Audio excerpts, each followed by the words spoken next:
The basic question you are going to answer is, what do I want within the next 1 to 10 years? I want you to take about 12 to 15 minutes and make a list of at least 50 things you want within the next 1 to 10 years. These are long-range goals. To help you get started with your list, consider these questions. What do I want to do? What do I want to see? What do I want to be? What do I want to have? Where do I want to go? And what would I like to share? Now, with these thought starter questions in mind, answer the basic question. What do I want within the next 1 to 10 years? See how many things you can write down. At this point, don't take the time to describe in detail everything you want. This is the time for you to let your thoughts pour, to write fast and to abbreviate. For example, if you just write down 380, you'll know what that means. You don't have to describe the color and the interior of the car. You'll do that later in this exercise. I want you now just to abbreviate and write fast. Make the list as long as you possibly can. Try to write down at least 50 items, 50 things you want within the next 1 to 10 years. These are long-range goals. Spend about 12 to 15 minutes on this. After you've completed your list, you're ready for the next part of the exercise. Go through your list, and next to the things you think you can accomplish or acquire a year from now, write a number 1. Next to the things you think it will take 3 years to realize, write a 3. Next to the things it will take 5 years to accomplish, write a 5. And next to the things it will take 10 years to accomplish, write a 10. Go through this list now to the best of your ability and say, that looks like it will take me about a year, or 3 years, or 5 years, or 10 years. Some big goals might be out there 10 years from now. Once you complete this part of the exercise, you might come to the conclusion that you need a lot more 3-year goals and less 1-year goals, for example, or that you need more 10-year goals. You see, while you're working on one goal, you must have something else in the planning stages. If you don't, what happened to some of the early Apollo astronauts could happen to you. After they came back from the moon, some of those astronauts experienced deep psychological and emotional problems. And the reason for that, why, after you've been to the moon, now where do you go? That seemed to be the end, the finish. What later astronauts did was to make sure that they had major projects lined up after they returned from the moon trip. The way you enjoy life best is to wrap up one goal and start right on the next one. Don't linger too long at the table of success. The only way to enjoy another meal is to get hungry. Another thing to check for on your list is that you have included goals for each of these 3 important categories. First, make sure you've listed your economic goals, your goals for income, profit, and productivity. Second, make certain your list includes material items you want, tangibles, such as a home, a car, a boat, furniture, or jewelry. Don't attach the wrong importance to things, but they are important. Third, you'll want to include on your list goals for personal development. Write down all your personal development goals. Your goals to be more physically fit, to lose weight,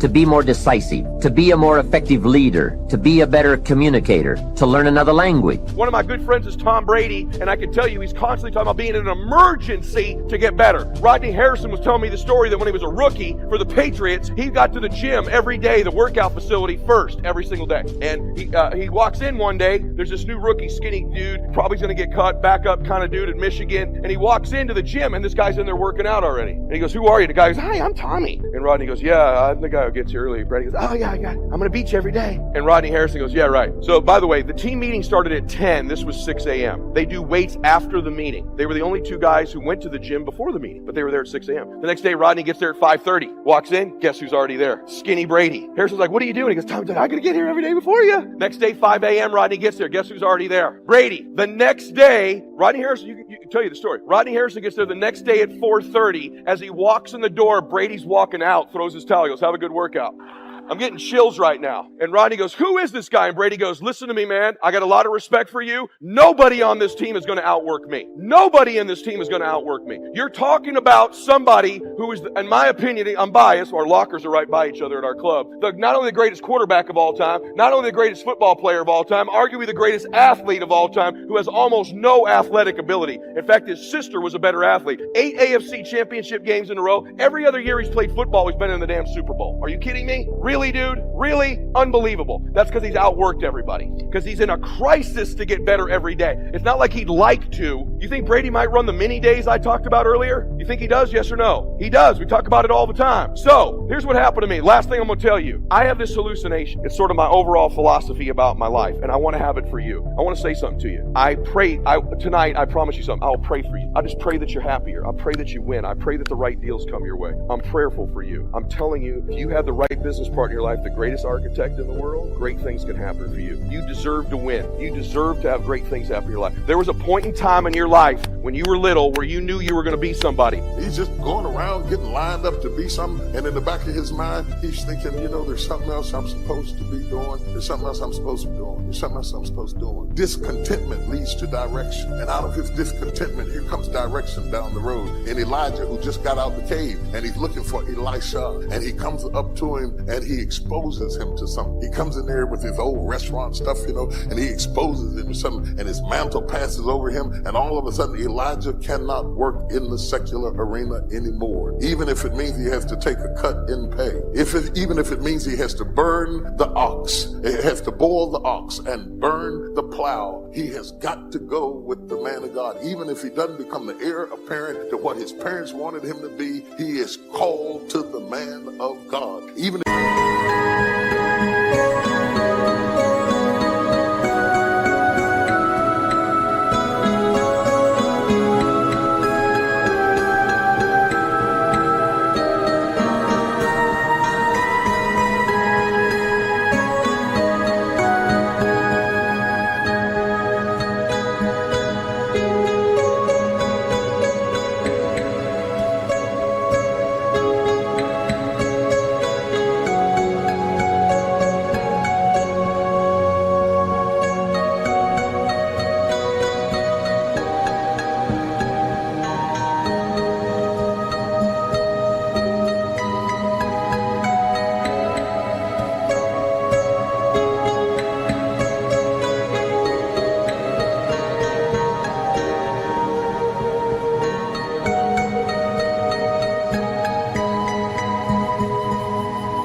have the prestige of controlling 12 yoke of oxen. He gives up all of that because he is exposed to destiny. That's what support ministry is made out of. People who are exposed to destiny. They're not people who working in the church because they couldn't work anywhere else. They should be people who could have been working in the secular, making even more money, doing something even more influential and more important. But as their love for Christ grows, they give their life to ministry. Even when the check isn't as big and the notoriety is not as much, they recognize that it was God that blessed them to go to school, to learn what they learn, or do what they do, or know what they know, that they are technically endowed because God wanted to use them in the kingdom. And they are not following the zeros, they are following the purpose and the call of God. And they're willing to boil their ox and burn their plow to be in the center of their destiny. They are called to walk with God. I'll tell you what triggered me on this is thinking about how can I add the most value here. And engagement is one of those, new flash words in the corporate culture we all hear about. Oh, full engagement, partial engagement. But it's really true. Engagement plays such a huge role. And some of the studies that are out right now are mind-boggling. Have you seen the recent studies that they've done? 142 countries asking workers around the world, how would you describe yourself? Fully engaged, partially engaged, disengaged, aggressively disengaged. And guess what they found out? Throw it up there. Around the world, in 142 countries, they found out that 13% of employees worldwide said they were actually engaged in their work. Now, for us in this room, you'd say that's absurd, there's something wrong with the survey. Well, you'd be right. In a room like this, it's full engagement, or at least a lot fuller engagement. America has the highest engagement of any country in the world, it's 29%, which sounds so much better when you're 13. So which would you rather have, a punch in the face or a kick in the stomach? But let's flip that around and say, what does that really mean? It means 71% of people are disengaged at work in the richest, most powerful, most influential country in the world. It's mind-boggling. There was only one study, you'd say, it was a partial, you can see study after study coming up with similar numbers, slightly off, but pretty much the same ratio. Now here's what's really interesting. Of those 71%, there's a group in there, about 24% of them, that are actively disengaged.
That means they hate what they do and they hate you.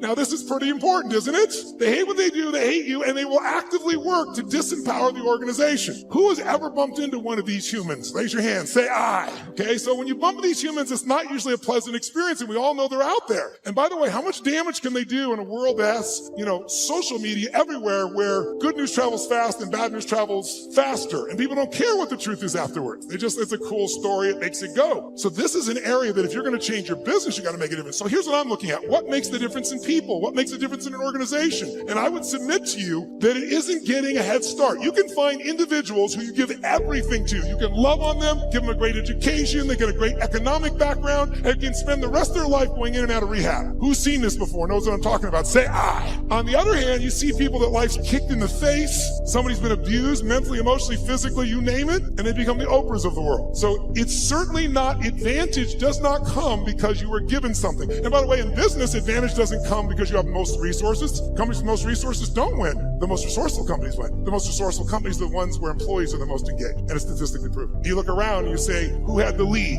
Well, before YouTube, there was Vimeo. They had a year jump. Pretty much the same technology, just didn't engage as many people. Before Google, there was, what happened, Yahoo? If you're out there, what the hell happened to you people? Right? Before Facebook, there was, what happened to MySpace? Facebook was more engaging. Engagement is really the new fact. Being able to be fully engaged. And by the way, in your intimate relationship, how important is engagement? Some guys go, very important, I want to put it off as long as I can.